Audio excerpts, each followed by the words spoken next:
Welcome to என்னுடைய சமையல். நாம் இன்றைக்கு பச்சை பட்டாணி வடை அல்லது கபாப்னு சொல்லலாம், அல்லது கட்லட்னு சொல்லலாம், எப்படினாலும் சொல்லலாம். இது ரொம்ப டேஸ்ட்டாக இருக்கும். இது வந்து நான் 3/4 கப்பு எடுத்து வச்சுருக்கிறேன். இது ஆஃப் பாயில், அதாவது கொதித்த உடனே கொஞ்ச நேரத்தில் எடுத்துடணும். அதாவது அரை வேக்காடுன்னு சொல்லுவாங்களா, அந்த மாதிரி இப்போ செய்து வச்சுருக்கிறேன். இது வந்து ஒரு 2 பெரிய உருளைக்கிழங்க நான் நல்லா பாயில் பண்ணி நான் துருவி வச்சுருக்கிறேன், நான் கிரேட் பண்ணி வச்சுருக்கிறேன். அந்த மாதிரி இப்போ மசாலா, என்னென்ன மசாலைகள் நம்ம இதில் கலக்க போகிறோம், இதுதான் மெயின். உப்பு, பெருஞ்சீரக பவுடர், இது நம்ம சிறுசீரக பவுடர். நான் இது ரெண்டும் லைட்டாக வறுத்து பொடிச்சு வச்சுருக்கிறேன். அந்த மாதிரி நீங்கள் வறுக்காமலும் பொடிச்சு வைக்கலாம். ஏன்னா நான் இது வந்து நான் டீப் ஃப்ரை பண்ண போகிறது கிடையாது, நான் ஷாலோ ஃப்ரை தான் பண்ணுவேன். அதாவது கொஞ்சோண்டு எண்ணெயில் தான் நான் பண்ண போகிறேன். அதை ஆகையினால தான் நான் இப்படி வறுத்து வச்சுருக்கிறேன். கரம் மசாலா கொஞ்சோண்டு, நம்ம பெருங்காயம் கொஞ்சம், மஞ்சள் தூள், நம்ம மிளகு, சில்லி பவுடர், மிளகாத்தூள், தேவைக்கேற்ப உப்பு, இந்த மாதிரி கொஞ்சம் லெமன், மின்ட் லீவ்ஸ், நம்ம புதினா இலை போட்டால் நல்லாயிருக்கும், கருவேப்பிலை, இது காரம் இல்லாத பச்சை மிளகாய், காரத்துக்கேற்ப நீங்கள் போட்டுக்கிடலாம். அந்த மாதிரி கொத்தமல்லி தழை, பூண்டு கொஞ்சோண்டு, இஞ்சி கொஞ்சோண்டு, அந்த மாதிரி. இது பிரெட் கிராம் நம்மளுக்கு அதை ஃப்ரை பண்ணுறதுக்கு. அந்த மாதிரி இப்போ இதை நம்ம லைட்டாக அரைச்சிக்கிடுவோம். ஒருத்தருக்கு ஒரு டர்ன் பண்ணி எடுத்துக்கிடுவோம். இந்த மாதிரி விழுதாக அரைச்சிக்கிடணும். அதாவது கோர்ஸ்லேயே அரைச்சிக்கிடணும். அந்த மாதிரி ரொம்ப பேஸ்ட்டாலாம் அரைக்கக்கூடாது. இந்த மாதிரி நல்லா முழுசாக இருந்தால் அதை நல்லா க்ரஷ் பண்ணி விட்டுருங்க. இந்த மாதிரி அரைச்சிக்கோங்க. இப்போ எல்லாம் மிக்ஸ் பண்ணுவோம். இப்போ இதை நம்ம ஆட் பண்ணிடுவோம். நான் க்ரீன் பீஸ் கொஞ்சம் என்கிட்ட கம்மியாக இருந்தது, அதனால் நான் கம்மியாக இருக்குது. நீங்கள் என்ன பண்ணுங்கள், கொஞ்சம் ஒரு கப்பை எடுத்துக்கோங்க. அந்த மாதிரி இப்போது நினைக்கிறேன் உப்பு கரெக்டாக தான் இருக்குன்னு, இருந்தாலும் கொஞ்சம் எடுத்து வச்சுக்கிட்டோம். எல்லாமே போட்டுருவோம்.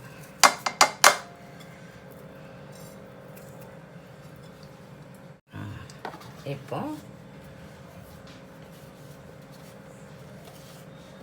கறி லீவ்ஸ், புதினா, க்ரீன் சில்லி, நம்ம கொத்தமல்லி தழை, பூண்டு நல்லா சாப் பண்ணி வச்சுக்கோங்க, அல்லது ஜிஞ்சர் கார்லிக் பேஸ்ட் கூட போட்டுக்கிடலாம். அந்த மாதிரி இப்போது நான் லெமன் போடுவேன். நீங்கள் சாட்டு மசாலா வச்சுருந்தீங்க அப்படின்னா சாட்டு மசாலா விதை விழுந்துடாமல் சாட்டு மசாலா போட்டுக்கலாம்.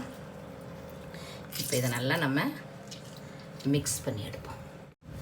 இப்போ மிக்ஸ் பண்ணி எடுத்துக்கிடுவோம் நல்லா. இப்போ இப்படி நல்லா மிக்ஸ் பண்ணி எடுத்துக்கோங்க. இப்போ நீங்கள் கார்ன்ஃப்ளவர், அதாவது கார்ன்ஃப்ளவர் இருந்தால் மக்காச்சோள மாவு இருந்தால் மக்காச்சோள மாவு சேர்த்துக்கோங்க, அல்லது அரிசி மாவு இருந்தால் அரிசி மாவு சேர்த்துக்கோங்க. மக்காச்சோள மாவும் நல்லாயிருக்கும், அரிசி மாவும் நல்லாயிருக்கும். நல்லா கிறிஸ்பாக வர்றதுக்காக நான் பிரெட் கிராம் சேர்க்குறேன்.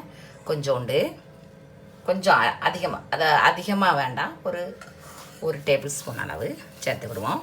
இது வந்து நல்லா கிறிஸ்பாக கொடுக்கும். இன்னொன்று கொஞ்சம் தண்ணியாக ஆயிட்டுன்னு வச்சுக்கோங்களேன். இதை எப்போதுமே இந்த மிக்சரை வந்து நீங்கள் வந்து ஃப்ரிட்ஜில் வச்சுக்கிடணும். ஃப்ரிட்ஜில் வைக்கும்போது அது வந்து என்ன ஆகாது, தண்ணி விடாது. நீங்கள் நம்ம உப்பும் கூட லாஸ்ட் மினிட்ல நீங்கள் சேர்த்துக்கிடலாம். அந்த மாதிரி இப்போ இதை நம்ம பிரெட் கிராமில் நல்லா டஸ்ட் பண்ணி நல்லா ஒத்தி எடுத்து நம்ம ஃப்ரை பண்ண போகிறோம். நான் கொஞ்சம் அரிசி மாவும் கலக்கிறேன், ஏன்னா ரொம்ப சாஃப்டாக தெரியுது. ஆகையினால நீங்கள் அரிசி மாவு கலந்துக்கோங்க. அப்படி இல்லை அப்படின்னா ரவை கலந்துக்கிடலாம், கார்ன்ஃப்ளவர் கலந்துக்கிடலாம், எல்லாம் கலந்துக்கிடலாம். ஏன்னா நான் அது டீப் ஃப்ரை பண்ண போகிறது கிடையாது.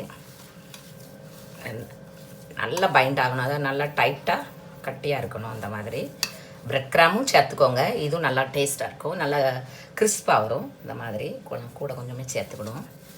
இப்போ இதை நல்லா மிக்ஸ் பண்ணி எடுத்துக்கிடுவோம். இந்த மாதிரி தட்டி எடுத்துக்கோங்க. எடுத்துட்டு இப்படி இதில் எவ்வளோ முடியுமோ அவ்வளோ ஒத்தி எடுத்துக்கோங்க.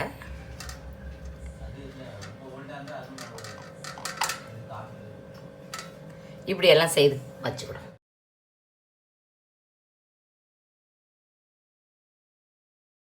நான் இப்போ ஒரு 3 டேபிள் ஸ்பூன் நான் ஆயில் ஊற்றிருக்கிறேன்.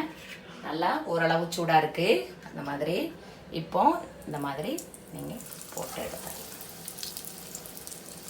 டீப் ஃப்ரை பண்ணிங்கன்னா கார்ன்ஃப்ளவரில் கொஞ்சம் தண்ணியில் கார்ன்ஃப்ளவரை கலக்கி ஒரு அதில் டிப் பண்ணி நீங்கள் பிரெட் கிராமில் டிப் அதுக்கப்புறம் டஸ்ட் பண்ணி ஒத்தி எடுத்து அந்த மாதிரி செய்யலாம் நீங்கள். பட் இது தேவையில்லை, நம்ம எல்லாம் குக் பண்ணி போட்டிருக்கிறதுனால நமக்கு அவசியம் இல்லை. ஸோ இப்போ இது ஆகிடட்டும், குக் ஆகிடட்டும். இப்போ இது நான் நினைக்கிற வெந்திருக்குன்னு கீழே இந்த மாதிரி நம்ம திரும்பியும் கூட இன்னும் ப்ரௌனாக வச்சுக்கிடலாம். அந்த மாதிரி பிரட்டி விட்டு இது நல்லா கிறிஸ்பாக இருக்கும். ஏன்னா உள்ள நம்ம மிக்சரில் பிரெட் கிராமும் கலந்துருக்கோம், அரிசி மாவும் கலந்துருக்கோம். ஆகையினால நல்லா மொறுன்னு இருக்கும், நல்லா கிறிஸ்பாக இருக்கும். இப்போ எல்லாம் பிரட்டி போட்டுட்டோம். இந்த மாதிரி கோல்டன் கலரில் நீங்கள் ஃப்ரை பண்ணி எடுக்கணும். இன்னொன்று இதில் ரொம்ப ஈரம் இருக்கக்கூடாது. ஈரம் இருந்தால் நம்மளுக்கு எண்ணெய் உரியும்.